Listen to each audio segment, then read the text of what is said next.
Art of Time Ensemble presents Dance to the Abyss at Harbourfront Centre Theatre, February 23rd to the 25th. Step back in time to the 1920s and immerse yourself in the decadent world of the Weimar Republic. Join us for a night of cabaret and jazz-inspired songs as we explore the music that once defined an era on the brink of catastrophe, featuring the work of Jewish composers Erwin Schulhoff, Misha Spolansky, and musicians Wallace Holliday, Kevin Turcotte, Andrew Barashko, Drew Jurek, and more. Tickets on sale now at harbourfrontcentre.com. Use promo code CABARET25 to receive 25% off your tickets.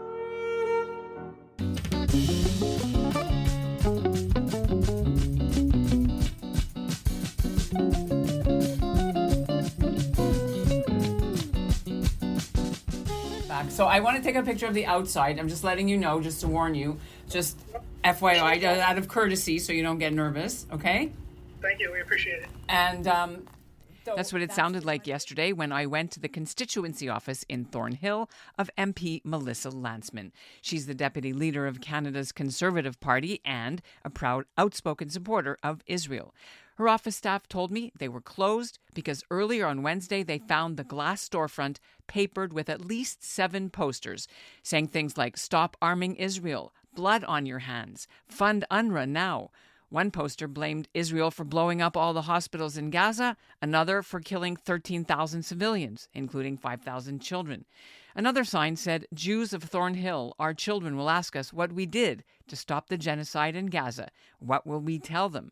And they had symbols on the bottom. One was a dove, one was a stylized Hebrew letter Aleph, and one was a Star of David. Now, all the posters were gone when I arrived. The York Regional Police had taken them away as evidence in their investigation. But Lantsman's office remained closed for the safety of the staff, Lantsman told me in a phone interview.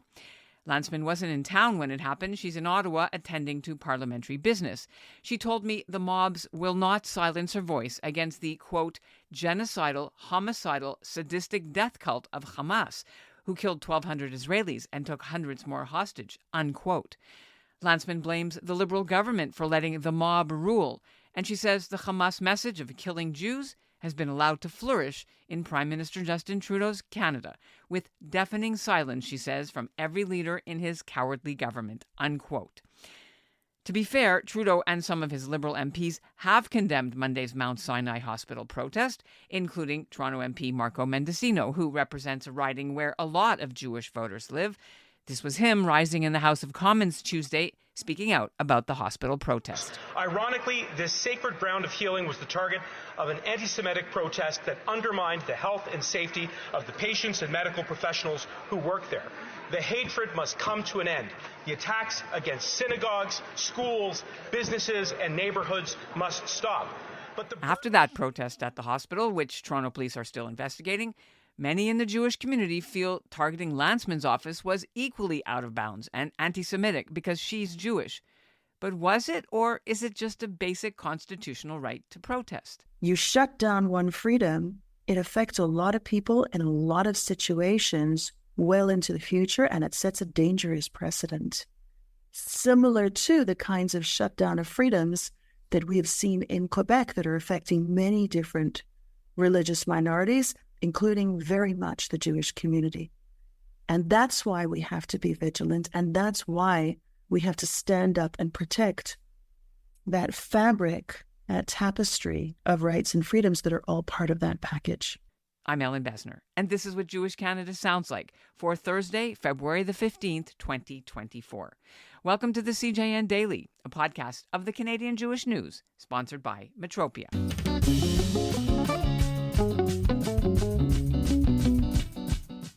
The latest figures from Toronto Police show officers have had to manage over 300 protests since October the 7th, exponentially more than any other Canadian cities experienced, as police balance public safety concerns with people's legal rights to free speech and free assembly.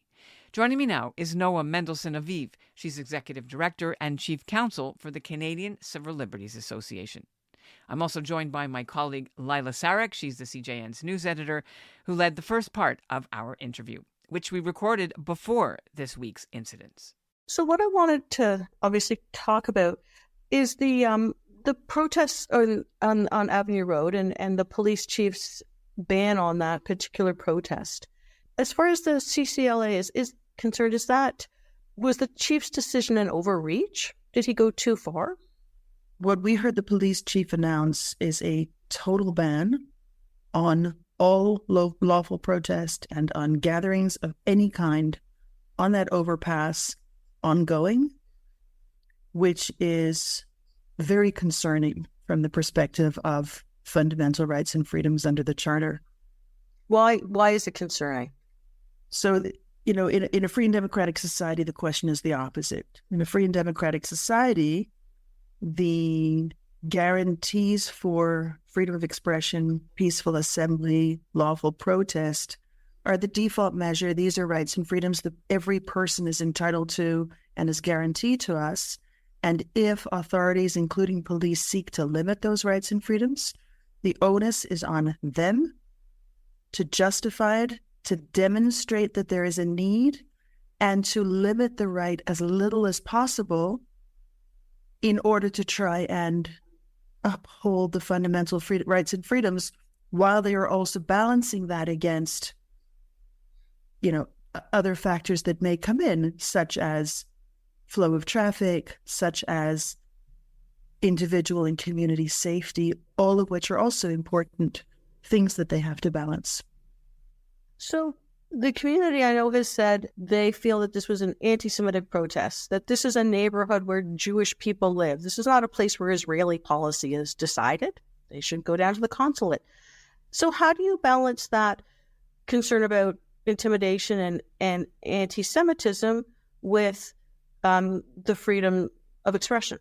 We are not in the business of commenting on the content of expression, except to say that there are legal and criminal prohibitions against certain kinds of speech, such as uttering threats, such as incitement to violence. Vandalism is unlawful, and police have a duty to enforce the law, to uphold the law, to protect communities who are subject to, crime of any kind, including that expression. My understanding is that protests of this nature are taking place on that bridge, but also in a number of other locations over the highway, in Toronto, in Vaughan, in Halton, right across the GTA and beyond.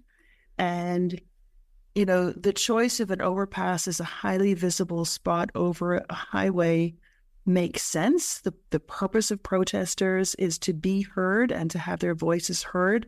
And again, it's not our place to question why people want to express their opinions. It is the duty of our society to ensure that we protect those rights and freedoms unless there is a demonstrable need to shut it down. And if so, as little as possible. So one of the things, for example, that could be contemplated, I've heard about, traffic being backed up along the 401. It may be, we have roads that get shut down for the Santa Claus parade, the entire downtown. We have roads that get shut down for the Toronto Marathon. We have, protest is also an important facet of Canadian society, that right of expressive freedom, even if we don't agree with the content of every form of protest that happens. And there are strong disagreements, and for good reason. So if we get to the point of saying this disruption is more than is acceptable and that the balance is off, that at some point we do have to allow for the flow of traffic as well, there are still more limited ways in which that could happen. Rush hour usually only happens in one direction. So perhaps the protest could be limited to the sidewalks or to one lane, or perhaps to certain hours, or perhaps to certain numbers. So I think there are ways of managing things that don't involve total and complete ban, like the one that the Toronto police created last Thursday. And one of the things the police have said is that it's dangerous to, hang banners off the highway, and if a flag dropped on a car, it would have been a terrible thing. Would it have been okay then if instead of just saying this one overpass is not okay, if all the overpasses they said it's too dangerous to the cars underneath, no overpasses at all? would that have been more acceptable in a way? Police have to evaluate what is in fact a public safety and a road safety concern. I've personally driven on the 401 many times and seen people hanging flags and banners of different kinds to commemorate and mark different occasions. I'm not aware of that, but I think if there is a public and road safety concern, then absolutely that's something that police have a responsibility to attend to. But no, I'm not advocating a total ban in greater number of locations. Don't take half measures when it comes to home security. Alarms and cameras work, but they'll only tell you that your worst nightmare just came true. Safety Screen by Metalex for windows and doors will keep your family safe and sound with real stopping power. They can't be cut, pried, or bashed in, so you can enjoy carefree ventilation in the spring and fall with peace of mind. And protect your fixed windows and doors with rock glass, an absolutely unbreakable clear covering. Call 416-638-2539 or visit metalexsecurity.com to book your free consultation. That's METALEX security.com. Remember, prevention is always better than the cure. Another question I have is James Pasternak, who's the city councillor for this area, who's not a lawyer.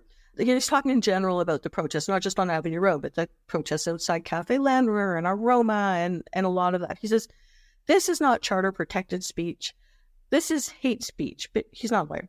So the question is it charter-protected speech? Are there things that people can protest and say? Is he right? The courts have defined speech very broadly as expressive content, including things that they justify and as speech that can be outlawed. But it remains expression, and it remains expression that engages the charter. And then under Section 1 of the charter, a limit on that expression might be justified, right? So the only kind of expression that is, the courts have said, is not speech and doesn't engage the charter is violence. If you punch somebody in the nose, you're expressing something. And the courts don't see that as expression.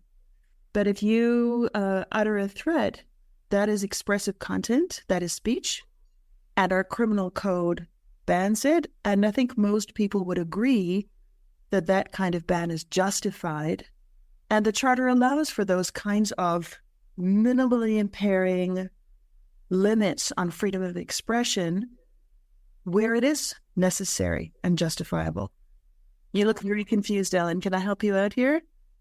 Am I just using too many words? No, I'm trying to understand. Thank you for noticing. I was trying to understand, I've been thinking about the truckers, and I remember when you intervened there, your organization intervened there. What do you think we intervened on? Because there's been a lot of confusion about that, so I can help you out maybe. I think about the Emergencies Act being brought down, was it not? Yes, it was. So we did not, in that situation, we actually didn't speak about. We spoke very generally about why protest is important and the right to protest is important, but we didn't comment about the content of the speech. We noted that there had been, harassment and even some assaults of marginalized, racialized communities, and that those needed police protection. And here too, where there are incidents of violence, aggression, police have a responsibility to protect the public and to protect communities. And that is one of the very important roles that they play. We just want to make sure that they remember, and the public remembers, that police also have a responsibility to protect fundamental rights and freedoms as well. So in the Emergencies Act situation, the main reason that we got involved was the use of emergency laws that are dangerous to democracy, that go well beyond the conversation that we're having today and that have massive repercussions and set a very worrying precedent. In this case, we're talking about police having these multiple responsibilities to protect individual and community safety, which is extremely important, to ensure the flow of traffic while also understanding that some protest is going to be disruptive and that public spaces are used for protest, and that is one of the important things that happens in a free and democratic society. And finally, to protect and uphold fundamental rights and freedoms. It's an important voice always to have, to remember when police do things, to respond to political pressure or not, it's always important to have a voice to say, whoa, is this too much? And I appreciate what you're saying. It's not going to win a lot of friends in the current climate because people are fed up and they're scared and they feel, right? And our listeners and our readers, especially like Lila lives there. I don't know if you live in the neighborhood, but it's been personally very, very targeting for people. So, I mean, how do you deal with the pushback from this position? Yeah, I think that it is critically important that police fulfill their duty to communities that are targeted for crime, for violence, even for vandalism and other acts of aggression. There is no question that that is a very important responsibility that police have to meet with the Jewish community in this case, and with other communities in other circumstances.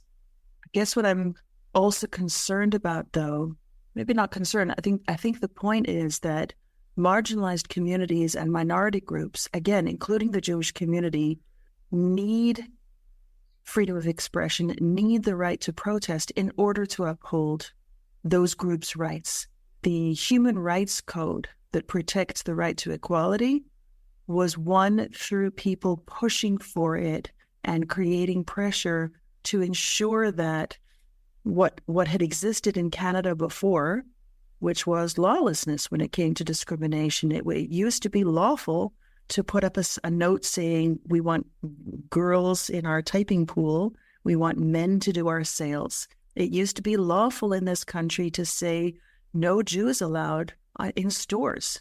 Law gets changed. Minority groups protect their rights through freedom of expression, through criticism of government, through dissent, through protest. There is a reason why we need these rights and freedoms as part of the package towards a greater push for democracy, equality, justice, fairness for all people. And minority groups in particular need that because we don't have the majority voice that is making the decisions in the halls of power. And some people have called them radicals. I don't believe that. But in history, they were called radicals and they got women's suffragettes. And I mean, very important gay rights, gay marriage, things like that. And I 100% agree with you. But these are for domestic laws in Canada that need to be changed. Domestic policies, domestic Supreme Court rulings, abortion. This is a domestic issue. When it comes to protests in Canada against Jewish people who have nothing to do with the conflict in Gaza, that's how do you apply this legislation, which is, you know, the Charter and the human rights laws in each province and in the Canadian Human Rights Charter, to these kinds of protests where, for example, this has nothing to do with whether, you know, I'm a Jewish business in Toronto, right? So, I mean, I think the first question is about content and the second is about location that I think you're asking. And in terms of content, it's going to get very dangerous if we put it in the hands of majoritarian government to decide which content is allowed and which content isn't allowed. If people want to protest about things that are happening in Canada, partially in Canada, and other parts of the world, do we want our governments controlling which speech is okay and which speech isn't okay? If we want to talk about climate change that is happening in many places around the world, you know, is that lawful? So again, I think when it comes to the content of speech, it would be very dangerous to say that government should be deciding which content is okay and which content isn't. We can all understand how badly that slippery slope could go, you know, and how easy it would be to determine that certain things are out of bounds and what that would do to minority voices and to dissenting voices and to unpopular voices, even if they have important things to say. In terms of location, again, I mean, leaving aside the question that these protests are happening in multiple different locations across the GTA and beyond, it is not my job as a person to justify that I have the right to protest or to express my opinion in a free and democratic society. It is the job of government or police or whatever official agency to justify why it's necessary, demonstrably necessary, to shut it down. And uncomfortable feelings would probably not amount to a demonstrated reason. Concerns about actual aggression or violence may well be something that justify our response in a particular moment. But to the best of my understanding, there have been no arrests, no charges, no indication that has happened in relation to the protests. Well, that's wrong, because there have been arrests. But anyway, that's... Well, the arrests that I've heard about have been in relation to, and perhaps I'm not up to date, but from what I have heard, the arrests in relation to the protest in that particular location have been one utterance of a threat. Police were there, they had a presence as they should to ensure public and community safety, and they took care of it. No, but there were 2 or 3 others this weekend. And the 2 or 3 others this weekend were for mischief and obstruction, which sound like the arrests were for people protesting, not for committing acts of violence or aggression. Low-hanging fruit, as James Pastner likes to call it. Or if you put it differently, if you create a rule saying that you can't be in a certain place and then you arrest somebody for being in that place, it's difficult to see that as a justification for the rule in the first place, right? Don't throw rocks at this sign. And that's what we mean by demonstrably necessary, right? Demonstrable justification. And I understand that these are very contentious times. Emotions are running extremely high. I understand that there are concerns on every side. And that's why it becomes all the more necessary for us to maintain a clear perspective on the many rights and freedoms that form the fabric of the free and democratic and just and equal society that we all want to live in. And we need all of our rights and freedoms in order to have that. You've kind of gotten at this. The question is just that, what would you say to the Jewish community today? And you talk about how it's important for, especially, all the more so for minorities, to have freedom of expression. When the Jewish community feels that, this is being turned against them, what message would you specifically have for the Jewish community to explain to them, not in the past when there were signs about no Jews allowed, but today, why this expression is all the more important to them as a minority group? Well, aside from the fact that history repeats itself, aside from the fact that there are no guarantees about what things could look like in the future, I would say that nasty, offensive speech has been said against many different groups, but that it remains a critical piece of the fabric of rights and freedoms that protects the safety, the equality, the rights of minority and marginalized groups more than not having it, right? The world is not perfect. There is no perfect solution, but banning speech and moving away from a human rights, civil liberties world does not make minority groups more protected. So one last question that occurs to me is, would we see the CCLA challenging this ban in any legal way, in any legal forum? I mean, we're looking at all of our options, so we don't have anything we could talk about at this moment. Good stuff. Thank you so much for giving us your time here at the CJN and the CJN Daily. Absolutely, and happy to do it again. And that's what Jewish Canada sounds like for this episode of the CJN Daily, sponsored by Metropia. Integrity, community, quality, and customer care. Melissa Lantsman's office in Thornhill is just the latest such incident since October the 7th. In fact, nearly all 9 federal Jewish members of parliament have been targeted, including Anthony Housefather's office, Rachel Ben Dayan's, Ben Carr, Marty Morantz's, Julie Dabrazin, and Yara Sachs. But non-Jewish politicians who represent ridings with Jewish voters have also been on the list. 2 days earlier, the staff at Ontario MPP Laura Smith's Thornhill constituency office came to work to find the front of their office with anti-Israel posters. Sarah Zeldman Novak works at Israel's Judaica. It's a book and gift store right next door to Lantsman's office. She definitely feels nervous.